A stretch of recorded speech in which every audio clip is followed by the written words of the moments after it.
आगे बढ़ते हैं। इस्लामाबाद एयरपोर्ट पर फिरदौस आशिक अबान को दुबई सफर से रोक दिया गया।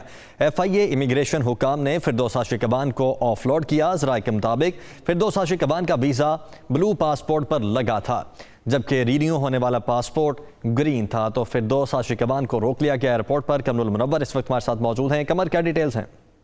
जी, फिरदौस आशिक अबान जो इस्लामाबाद एयरपोर्ट से दुबई जा रही थी और यहाँ पर उनको रोक लिया गया है और उसके बाद उनको ऑफलोड कर दिया गया है। इब्तदाई तौर पर जो चीज सामने आई उसमें ये कहा जा रहा है कि ये ब्लू पासपोर्ट पर सफर कर रही थी और इनका जो वीजा लगा हुआ था ये ब्लू डिप्लोमेटिक पासपोर्ट जो है इस पर लगाया गया था। इसी वजह से इस ब्लू पासपोर्ट पर उनको सफर करने से रोका गया है, क्योंकि वो एक्सपायर हो चुका था और वजारत दाखिला ने इस हवाले से जो है इनको मुतला किया हुआ था एयरपोर्ट हुकाम को कि ये पासपोर्ट जो है अब इसको ब्लॉक कंसीडर किया जाए। जिसके बाद जो वहां पर इमिग्रेशन हुकाम ने उनको कहा कि आपके ग्रीन पासपोर्ट जो है उसके ऊपर वीजा मौजूद नहीं है। जिसके बाद उनको ऑफलोड कर दिया गया और उनको वहां से ब्लू पासपोर्ट को जब्त करने के बाद ग्रीन पासपोर्ट उनको दिया गया है। और उनका ये कहना है कि वो अब सोमवार को इस हवाले से जो राब्ता करेंगे और दोबारा अपना वीजा जो है उसको रिन्यू करेंगे ग्रीन पासपोर्ट, और उसके बाद उनको सफर करने की इजाजत जो है वो दी जाएगी।